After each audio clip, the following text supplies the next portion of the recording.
मैंने अपराध किया था। हे परमात्मा, ऐसा मैंने कौन सा अपराध किया था जिस कारण से मुझे आज ये दिन देखना पड़ रहा है। फिर याद आया, जो कुछ भी है सब परमात्मा की इच्छा मात्र से होता है, क्योंकि गरीबी बड़ी खराब होती है। आप लोग ध्यान से सुनना, एक आपको वास्तविक बात का दर्शन करवाते हैं। तो मैंने अपनी आंखों से देखा, एक बार मैं और मेरा मित्र दोनों लोग ट्रेन से आ रहे थे,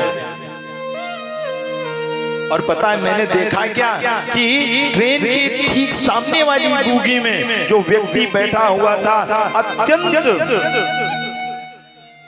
दुख से दुखित था। उसका एक परिवार था, उसकी पत्नी थी, उसके 3 बच्चे थे।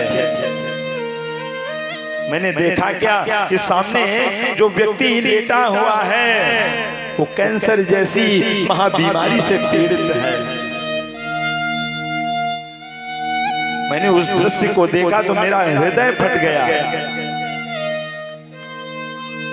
हम लोगों ने पूछा, आप लोग कहां से आ रहे हैं?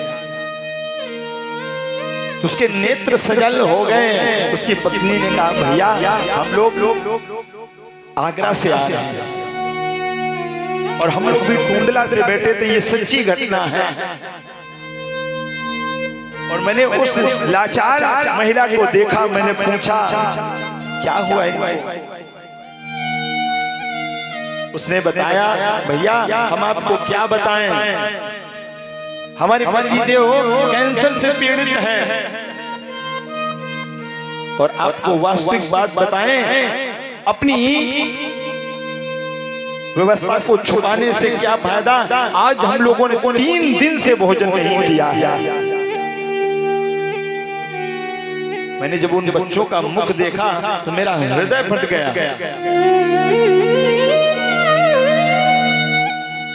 मैंने कहा कैसे, क्या हुआ? तो उसने बताया, मेरे परिवारी जनों ने, मेरे स्नेही जनों ने मुझसे कहा तुम इनका इलाज करवाओ, और इलाज करवाने के बाद जो कुछ भी लगेगा हम आपकी मदद करेंगे। आज भैया ये स्थिति है कि मैंने अपना घर बेच दिया, मैंने अपनी संपत्ति बेच दी, और आज हम आगरा से आ रहे हैं। हमारे यहाँ डॉक्टरों ने हमको जवाब दे दिया, भैया क्योंकि मेरे पास धन नहीं है। आज भगवान साक्षी है कि मैंने 3 दिनों से इस भोजन को नहीं किया है।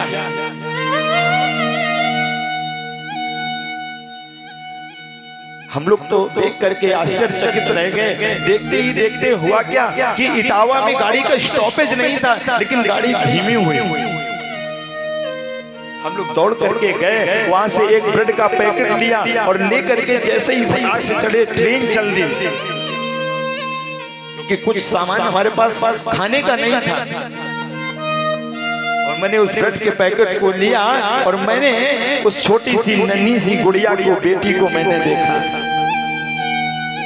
2 छोटे छोटे बच्चे थे, मैंने उनको दिया, वो तो खाने लगे।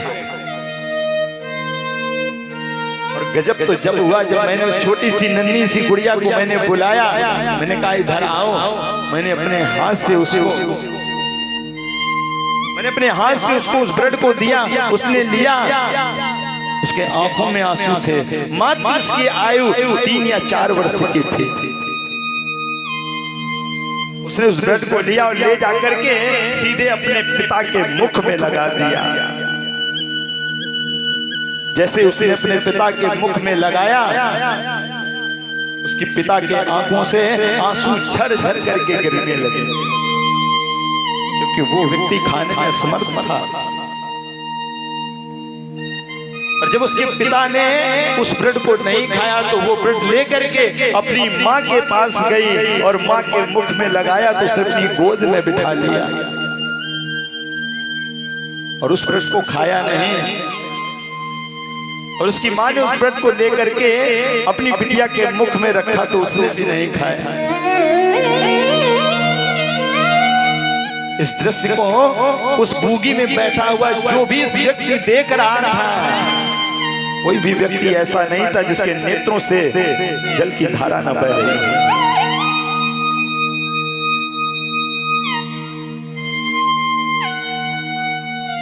वास्तव में उस बिटिया के लिए हम क्या कहें। मैंने कहा था ना, बेटियों के खेल निराले होते हैं, कितनी करुणा भरी होती है उनके अंदर। उस बिटिया ने भी उस ब्रेड को नहीं खाया।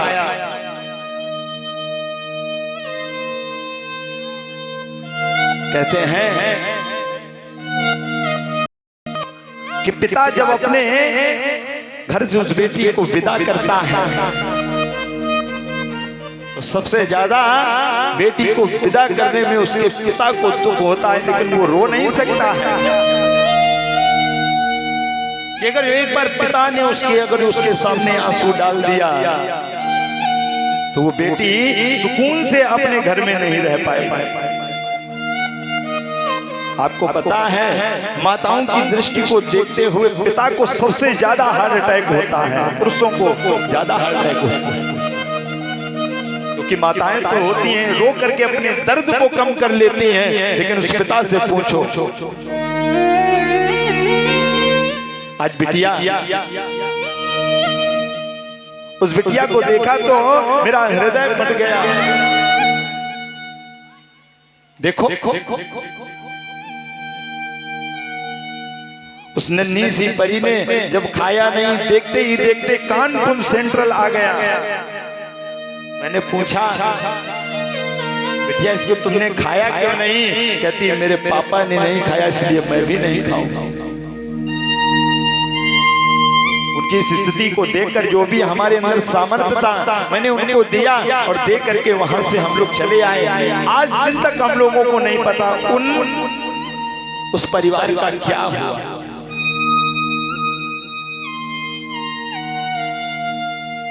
और इस संसार की क्या कहें।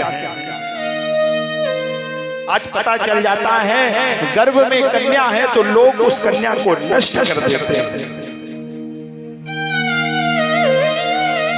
जिस कार्य को करने में शर्म आनी चाहिए वो कार्य नहीं करते हैं। सरकार का टैक्स देने में लाख प्रयास करते हैं कि ये फाइल बनवा लेंगे, वो फाइल बनवा लेंगे, लेकिन सरकार का टैक्स ना देना पड़े इसलिए उसको चोरी करने में उन्हें लाज नहीं आती। गर्भपात जैसे कृत्य कर देते हैं, उसमें उनको शर्म नहीं आती है। बेटियों को दहेज के लिए मार देते हैं, उस कार्य में उनको शर्म नहीं आती। कहते हैं बेटी का हृदय बहुत विशाल होता है, जन्म से ही करुणा से परिपूर्ण होती हैं वो बेटियां। और वो ना समझ लोग सोचते क्या है, जो हम कर रहे हैं ये कोई जानता नहीं है। कहते हैं वो परमात्मा अपने कैमरे से हर सीन को कैद कर रहा है। परमात्मा अपने उस कैमरे से उस हर सीन को कैद कर रहा है।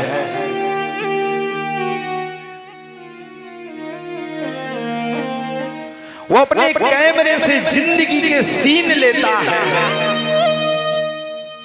वो अपने कैमरे से जिंदगी के सीन लेता है। वो अपने चाहने वालों के दुखों को बीन लेता है। कभी भूले सी भी बेटी को गर्भ में तुम मार मत देना, वो बेटी मारने वालों से बेटा छीन लेता है। वो सोचते हैं हम कुछ कर नहीं पा रहे हैं। वो सोचते हैं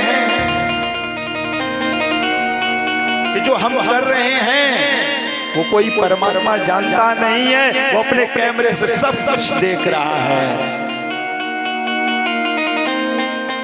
पता है उन ना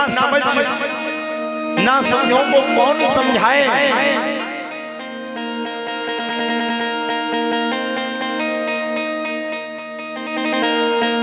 उन ना समझों को कौन समझाए जिस बेटी को तुम गर्भ में मान रहे हो, वही बेटी बड़ी होकर के तुम्हारी बहन बनेगी। वही बेटी बड़ी होकर के तुम्हारी मां बनेगी। और उनको कौन समझाए कि यदि वो बेटी ना होती तो शायद इस समाज में तुम कहां से आते। आज उन भाइयों से पूछो, आज उन भाइयों से पूछो जिनके बहनें नहीं। आज समय आता है, आज समय आता है रक्षाबंधन का, और जब उनके हाथ में राखी नहीं होती है, कैसा लगता है उनको।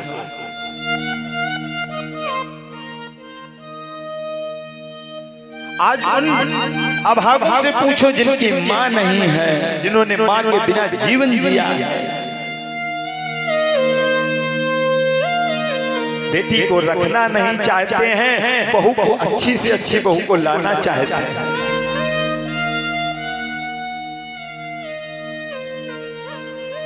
एक महापुरुष हुए, उन्होंने बड़ा सुंदर वाक्य बिटिया के लिए लिखा। बिटिया वर की वरदानी बने, बिटिया वर की वरदानी बने, बिटिया वर के आंगन की प्रतिमा, समता ममता की कहानी बने। जब वही बेटी अपने घर से विदा होकर के अपनी ससुराल जाती है तो अपनी ममता की मिसाल को प्रस्तुत करती है। अपने घर से छोड़ करके, अपने भाई को छोड़ करके, अपने पति के भाई को भाई मानती है, देवर को अपने भाई को प्रदान करती है। अपनी बहनों को छोड़ करके अपनी बहनों का दृश्य अपनी नंद में देखती है। उसका भी ने कहा समता ममता की कहानी बने। और जब वो सेवा करके अपनी ससुराल वालों का दिल जीत लेती है तो उसके ससुराल में जब उसका पिता आता है तो लोग कहते हैं, अरे भैया तिवारी जी, अरे त्रिवेदी जी, अरे मिश्रा जी, आपकी बिटिया ने तो मेरा दिल जीत लिया। उस समय उस पिता की छाती चौड़ी हो जाती है। आपकी बिटिया ने तो मेरे घर को स्वर्ग बना दिया। उस पिता से पूछिए उस समय उसको कितना गौरव महसूस होता है। नित्य सास की सेवा की शोभा बने, पति की रत की अगवानी बने। नित अपने सास की सेवा करती है और जब अपने सास की सेवा करती है तो सास कहती है, बहू देखो जब से तुम आई हो तो इस घर की स्थिति ही बदल गई। और जब सासू माँ भी अपनी बहू को लेकर के चलती हैं और उसकी शिष्टता को जब ये समाज देखता है तो कहता है, कुछ भी कहो कितनी भाग्यशाली है, देखो उनकी बहू कितना आदर करती है। नित्य सास की सेवा की शोभा बने, पति की रत की अगवानी बने। सुख के हर साज सजाते हुए दुख में खुशियों की निशानी बने। देखो चाहे जब सुख हो चाहे दुख हो, खराब भी समय आ जाता है तो अपने पति से कहती है, चिंता मत करो सब अच्छा हो जाएगा। हाँ चाहे अगर पति के ऊपर कोई आपत्ति आ जाए, चाहे जितना से जितना पुराना धन उसके पास में रखा होगा, बचाया हुआ, सब कुछ दे देंगे, क्योंकि वो अपने पति के ऊपर दुख नहीं देखना चाहती है। दुख में सुख की निशानी बने, दुख में खुशियों की निशानी बने। मन मानस की कुटिया में पली, बिटिया वर की अगवानी बने। मन मानस की कुटिया में पली, बिटिया वर की अगवानी बने। बिटिया वर की वरदानी बने। आज पता है, आज पिता को कितना हर्ष होता है, भले वो अपने ससुराल से आए मायके में और पिताजी कहीं जा रहे हो, और पिताजी जैसे ही बाहर निकलेंगे तो बेटी कहेगी, अरे पिताजी आप देखो चश्मा भूल गए, देखो ये लोई लेते जाओ, हो सकता है आपको रात्रि में आते समय लेट हो जाए तो सर्दी नहीं लगे। इतना ममत्व तो होता है। और इस संसार के लोग तो बड़े विचित्र होते हैं।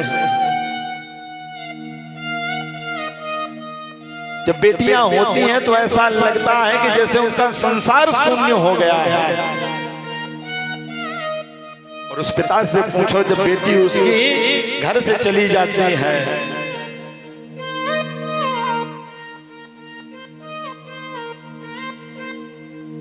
तो उस पिता के दिल पर क्या बीतती है। बेटियों का हृदय बड़ा विशाल होता है। देखो चाहे जितना अपने भाई से लड़े, अगर एक बार भी पति देव कह दें कि देखो ऐसा करता है तुम्हारा भैया, तो लड़ जाती हैं, क्योंकि भाइयों के प्रति बड़ा अनुराग होता है। हमारे भैया को कुछ मत कहो।